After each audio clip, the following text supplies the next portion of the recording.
MiG-21 के बहुत large number of crashes हुए हैं ना, बहुत ज्यादा it is crashes. also called the flying coffin. No, someone So, wrongly called it. Statistics wise, it is not bad. It is not bad. Statistics आप उठा के देखते हैं तो फ्लाइंग हम लोग एक्सीडेंट्स को रेट के हिसाब से देखते हैं। 10,000 घंटे में कितना एक्सीडेंट हुआ, उस रेट के हिसाब से अगर वर्ल्ड ओवर का आप एक हिसाब किताब निकालते हैं सिंगल इंजन फाइटर का, ट्विन इंजन का नहीं निकाल सकते क्योंकि ट्विन इंजन में 2 इंजन है। जब भी एक इंजन बंद हो जाता है, बर्ड हिट फलाना ढिमकाना जो भी है, दूसरा इंजन तो यही है, पर्याप्त है। तो सिंगल इंजन फाइटर का आप रिकॉर्ड निकाल के देखते हैं संजय जी, अब उस एरा का सबसे अच्छा अगर फ्लाइट सेफ्टी रिकॉर्ड किसी का रहा, वो MiG-21 का रहा है। और जैसे मैंने कहा ना आपसे, हाँ, जैसे मैंने कहा आपसे, because it is a pilots aeroplane, like धनुष और बाण चलाने जैसा है, तो आपको स्ट्रेट अवे आप इसे फुल पोटेंशियल में ले जा नहीं सकते जब तक आप धीरे धीरे इसका महारत नहीं हासिल कर लेते।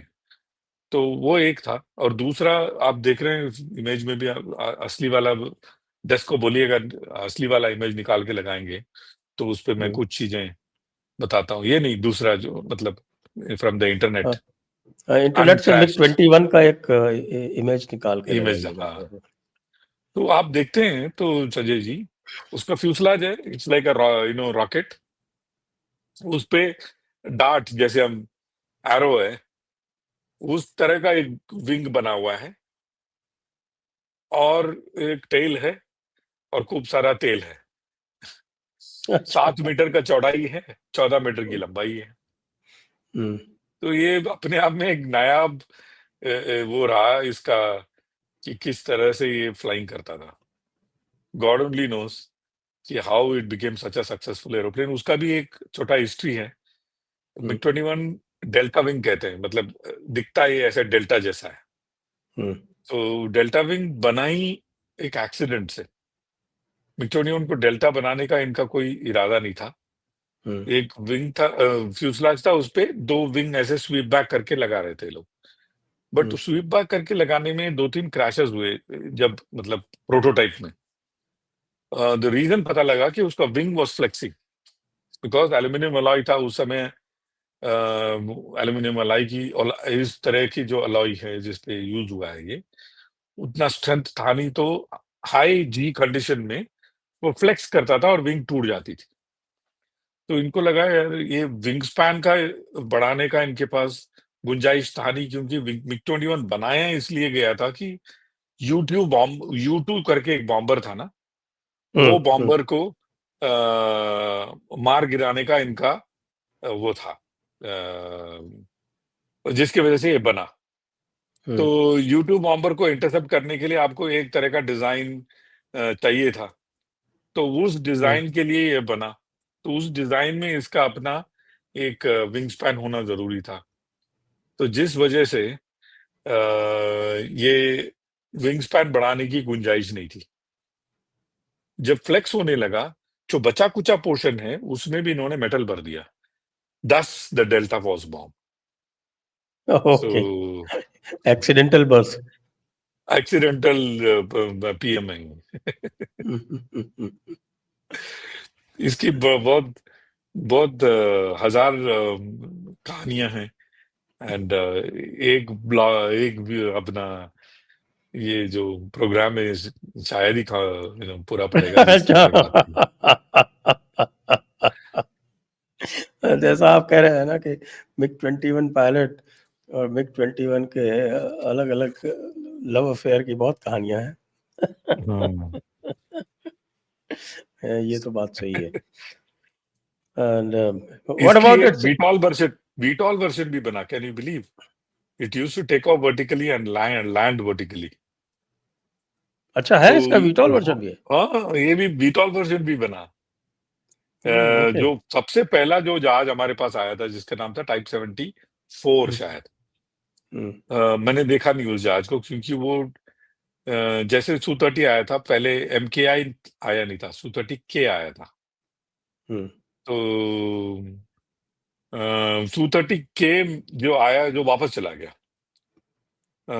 Su-30K आया था जिसमें एक कैनार्ड नहीं था। अभी का जो Su-30 है उसमें कैनार्ड है, सामने 2 विंग है। उस तरह ये टाइप 74 जो हमारे पास आया था वो भी वापस चला गया, till the time our version was coming, FL जिसको कहते हैं, फारजा लोकेटर। टाइप 77 का FL का ना फुल फॉर्म था फारजा लोकेटर, मतलब फारजा मतलब आफ्टर बर्निंग, उसका इंजन में आफ्टर बर्नर थी। लोकेटर मतलब लोकेटर रडार था उसमें, सो फारजा लोकेटर। ये बहुत अच्छा इमेज निकाला आपने। आप ये देखिएगा, इसका विंग का स्वीप बैक एंगल जो है, इट इज 57.5 डिग्रीज, एग्जैक्टली 57.5। 57 भी नहीं, 58 भी नहीं, 57.5 इसीलिए है क्योंकि ये जाता है 2.05 मार्क। एट 2.05 मार्क इसका wing thickness was quite good. So at 2.05 mark the airflow along the leading edge, 90 degrees to the leading edge, was still subsonic. आप समझ रहे हैं?